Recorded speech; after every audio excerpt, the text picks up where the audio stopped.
important to know where we've been in order to know how we got where we are, because only if we know how we got where we are can we move ahead and take a look at the future. There's no cliche that says those who control the past control the present, and those who control the present control the future.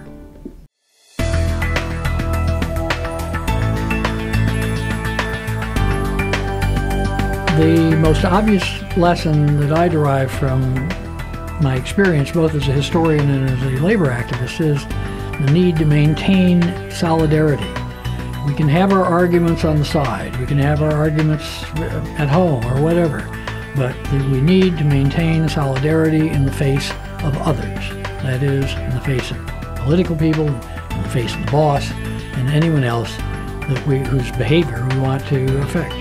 New members or old have to get things going by talking to each other, and if necessary, by meeting, if only briefly, off worksite and talk about the problem or whatever the situation is, and decide what's the best course of action.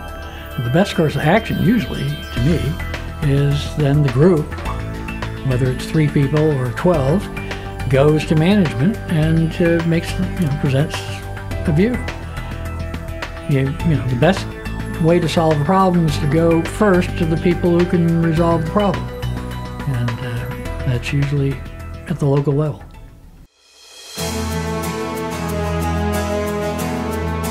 I think leaders are made. They help make themselves, in the sense that they're people who listen and therefore come to understand their surroundings. They then figure out where are the best places for themselves to plug in to influence the future. Nobody follows a leader who doesn't seem to know what he or she is doing, or someone who simply wants to occupy a position. They have to be people, leaders, would-be leaders, and leaders are people who attract followers. Otherwise, they wouldn't be leaders. And they do that by being level-headed, but militant, if quietly militant, and having a good grasp of where they need to go next. I think it is true that people have to be willing to stand alone. That doesn't mean, of course, yelling from the sidelines and simply being critical. But of course, if others see you standing for principle, they'll give you a second listen. They will take another look. And that's the way some leaders begin to develop. I think the challenge for future leaders is to understand a couple things. One, that the struggle in general is essentially the same as it has been for a couple hundred years, probably, maybe longer. But that there are specifics that you need to learn about in order to center yourself in the situation so you can best go forward from where you are now. So you need to listen and to figure out where people need to go, and then to figure out how you can help them get there.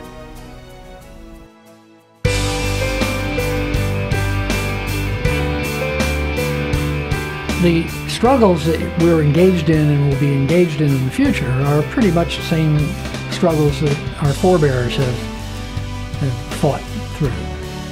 We've gained from their struggles, but today they look different, or they're framed differently, or what have you. And I think we do need to keep in mind that the struggle will always be there. And I don't say that to be discouraging, but we will always have hurdles ahead of us and obstacles, and we must continue to hold together to fight through them so that we can produce a better life for ourselves and others. I think we honor the people who have gone before us,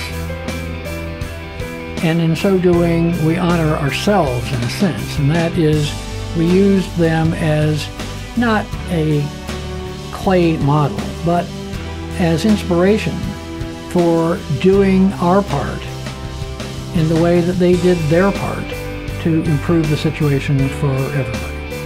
The things I've talked about, the things that all of us talk about sooner or later and probably on an ongoing basis, are those things that we know in our hearts but are difficult sometimes to stick with, and that is, to be solid with our brothers and sisters, to be solid with ordinary people, because we are they and they are us, and to respect each other as we respect ourselves.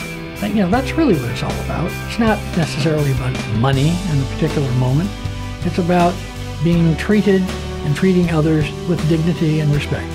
As an old CIO unionist once said to me, once we got the union, they had to treat you like a man.